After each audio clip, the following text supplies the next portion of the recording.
Juanito. Pero llegó el viernes, 5 de noviembre del año 28. Esa mañana, el maestro eligió visitar misa, pero en solitario. Sal se quedó en el campamento, atado a la tienda del rabí. Y la escolta se unió a los esforzados evangelistas. Yo permanecí en la cocina, ayudando a Felipe, y así a la 1:03 de la tarde, vimos llegar a varios predicadores del grupo de Juan Zebedeo. Estaban nerviosos. Hablaban todos a la vez. Habían detenido a Juanito. Al parecer, según explicaron, el impulsivo y poco inteligente discípulo había escupido entre las patas de uno de los caballos que formaba una turma, una unidad de caballería de los Kitim, romanos.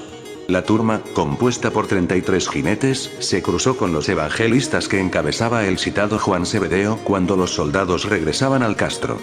Cada turma, como relató Jasón en sus diarios, se hallaba al mando de 3 decuriones, uno por fila. Pues bien, la mala suerte hizo que uno de los jefes se fijara en el gesto de Juanito. Le faltó tiempo para detener a sus hombres, bajar de la montura e increpar al Zebedeo. El estúpido discípulo se encaró con el militar y, lógicamente, provocó su detención. Uno de los jinetes abofeteó al Zebedeo, derribándolo. Allí lo molieron a palos y a patadas. Después le amarraron las manos, lo ataron a una de las caballerías y lo arrastraron hasta el cuartel romano. Los predicadores fueron dispersados por los jinetes. Poco a poco fueron llegando los restantes discípulos y los evangelistas que los acompañaban. El Galileo se presentó en el campamento 1 hora antes del ocaso. Parlamentaron. ¿Qué podían hacer? Las puertas del castro quedarían cerradas al anochecer. Faltaban minutos. Las opiniones, entre los íntimos, estaban divididas. Juan es un prepotente y un necio, afirmaba el grupo capitaneado por Tomás. No les faltaba razón. Un castigo, decían, le vendrá bien. Otros, con Pedro a la cabeza, reclamaban la inmediata presencia de Jesús ante los jefes del acuartelamiento romano. Juan es un mensajero del reino y un hermano. Eso decían. Prevaleció el segundo criterio, naturalmente. Y a las 16:30, faltando muy poco para el crepúsculo, el rabí, Andrés y Santiago de Zebedeo se presentaron a las puertas del castro. Yo me fui con ellos. Los centinelas escucharon la exposición del maestro. Dio el nombre del impulsivo Zebedeo y solicitó disculpas. Jesús habló en griego, pero los Kitim no entendieron. Uno de ellos ingresó en el acuartelamiento y tuvimos que esperar. Los mercenarios eran tipos jóvenes y fuertes. Rondarían los 20 años. Podían ser tracios. Vestían la obligada coraza, integrada por placas de hierro, impecables, ligadas con correas de cuero. La armadura cubría la totalidad del tórax y la espalda, así como parte del bajo vientre y los hombros. El peso era considerable, unos 10 kilos. La acompañaba un forro marrón que hacía más llevadero el trasiego de las 40 placas metálicas. El casco, brillantísimo, era espectacular. Lucían el modelo gálico, también de hierro, con guardafrente, para proteger la cabeza de los golpes verticales de espada, anchas carrilleras decoradas con rosetas de bronce, para guardar el rostro, y cubrenuca inclinada, para hacer rebotar los golpes del enemigo. Todo perfectamente estudiado. La espada, al cinto, era el temido gladius, el mismo que utilizaban los discípulos, con una longitud de 70 centímetros y la punta triangular, favoreciendo así la estocada. Bajo la armadura presentaban una túnica de lana, hasta las rodillas, en un rojo fuego. Pero lo que más llamó la atención de este explorador fueron las sandalias, las no menos temidas Caligae, confeccionadas en una sola pieza de cuero y con las suelas erizadas de clavos. El mayor las describió muy bien en las trágicas horas de la pasión y muerte del Galileo. Un golpe de estas sandalias podía suponer 88 heridas. Para eso habían sido diseñadas, para herir. Y recordé, el número 88, en cábala, equivale a terror. Uno de los Otnio, suboficial, acudió ante el grupo y escuchó, visiblemente molesto, la petición del maestro, la liberación de Juan Zebedeo. Nada que hacer. El sargento aconsejó que volviéramos por la mañana. Asunto concluido. Y tuvimos que retornar al campamento. Los ánimos se derrumbaron. El rabí, sin embargo, parecía tranquilo. Cenó en silencio y escuchó una nueva discusión entre los íntimos, pero no intervino. ¿Cuál era el castigo reservado a Juanito? Nadie lo conocía con certeza. Todo dependía de la severidad o benevolencia del comandante de la guarnición. Algunos hablaron de 40 latigazos. Otros de la pena capital, crucifixión o apaleamiento. Algunos aseguraron que podía terminar en galeras y por un período mínimo de 2 años. La noche nos devoró y Jesús, muy sereno, aconsejó que descansáramos. Al día siguiente lo intentarían de nuevo. Y así fue. Por supuesto, el rabí dejó de hacer y las actividades de los evangelistas fueron suspendidas. Lo primero era el discípulo encarcelado. Al alba, el maestro, acompañado por Andrés, Santiago Zebedeo, Pedro y este explorador, acudió al castro romano.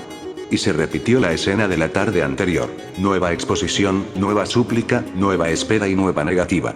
Nadie podía ver al prisionero. Y los mercenarios ordenaron la disolución del pequeño grupo. Regresaron derrotados.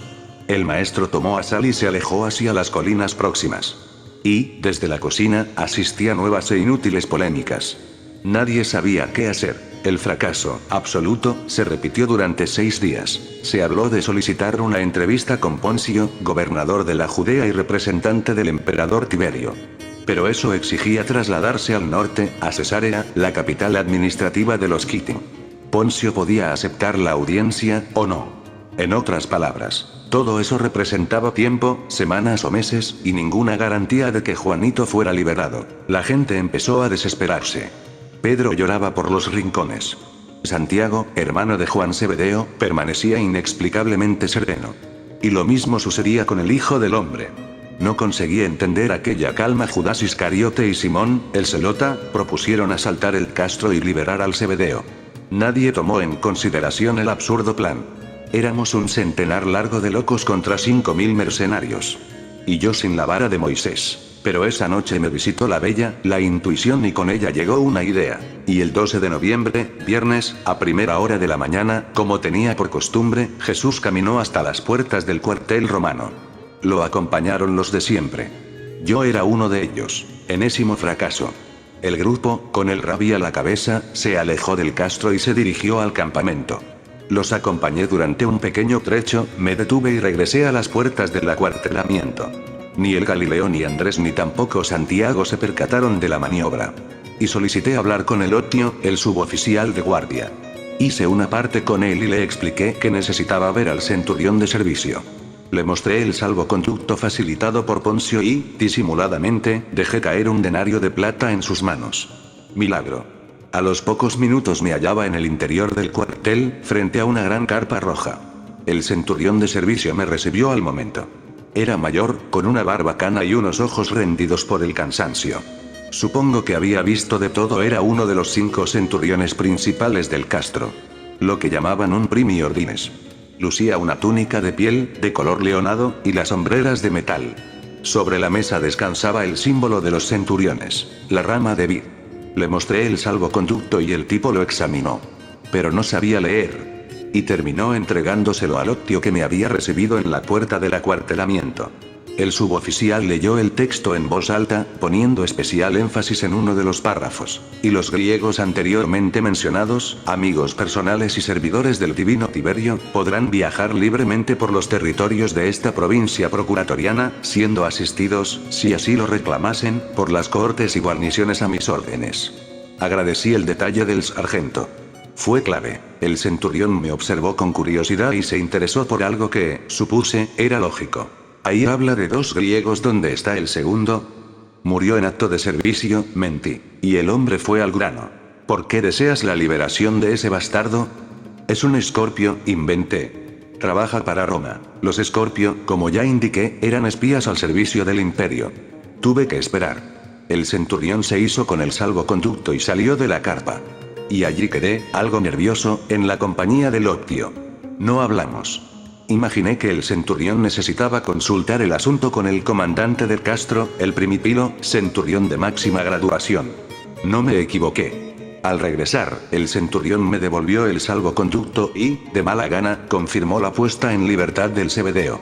Di las gracias y, sobre la mesa, quedó una bolsa con 30 monedas de plata, una cantidad estimable, teniendo en cuenta que el sueldo anual de un centurión oscilaba alrededor de los 10.000 sestercios, unos 1.666 denarios de plata. Minutos más tarde, fuera ya del castro, vi cómo liberaban a Juanito. Él no se percató de mi presencia. En realidad, nunca supo que su liberación se debió al salvoconducto de este maldito pagano, nadie lo supo. Por supuesto, los mal llamados escritores sagrados evangelistas, tampoco mencionan este tropiezo de Juan Zebedeo. De haberlo hecho, de haber contado la verdad, la imagen del Zebedeo habría quedado lastimada. Eso, naturalmente, no interesaba a la naciente iglesia. Juan fue acogido con lágrimas y abrazos. Hablaron de otro milagro del rabí. Juanito no supo explicar el porqué de su liberación. Y el discípulo, puño en alto, juró vengarse de los odiados Keating. Aquel hombre, desde mi punto de vista, no tenía arreglo. El maestro abrazó también al Zebedeo y lo felicitó. Después me buscó con la mirada y me traspasó. Él sabía. Esa noche, en torno a la hoguera, Jesús sostuvo una oportuna conversación con el grupo. Habló sobre la ira y sobre la venganza. Esto es lo que recuerdo. La ira, manifestó el Galileo, es la viva demostración del fracaso humano. La ira equivale a falta de amor y, sobre todo, a falta de control. ¿Y qué hacemos con los odiados Keating?, preguntó el Iscariote. Deja al Padre Azul que haga su trabajo, resumió Jesús. Tus enemigos también tienen una misión. Y prosiguió con el tema capital. No os dejéis llevar por la ira. Es una serpiente que asfixia y acelera el envejecimiento. ¿Quieres decir que si no nos enfadamos vivimos más? La pregunta de Mateo Levi obtuvo una rápida respuesta. Vivirás lo contratado, pero, sin ira, vivirás mejor, más apaciblemente. Y continuó. La ira lleva al hombre a las cavernas y al desmantelamiento de la mente. Sentí que me estaba retratando.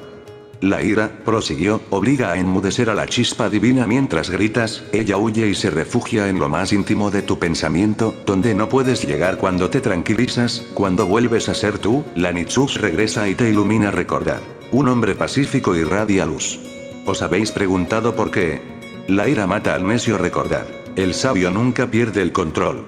Más aún, el verdadero sabio utiliza la sonrisa para vencer la rabia y el odio alimentan la ira y el pensamiento pierde. No regaléis ira, de la misma forma que no regaláis veneno. La ira multiplica los errores y provoca contiendas. La ira es la madre de la venganza, ambas nacen estériles. El maestro se percató de nuestra desolación, todos practicábamos la ira, e intentó animarnos.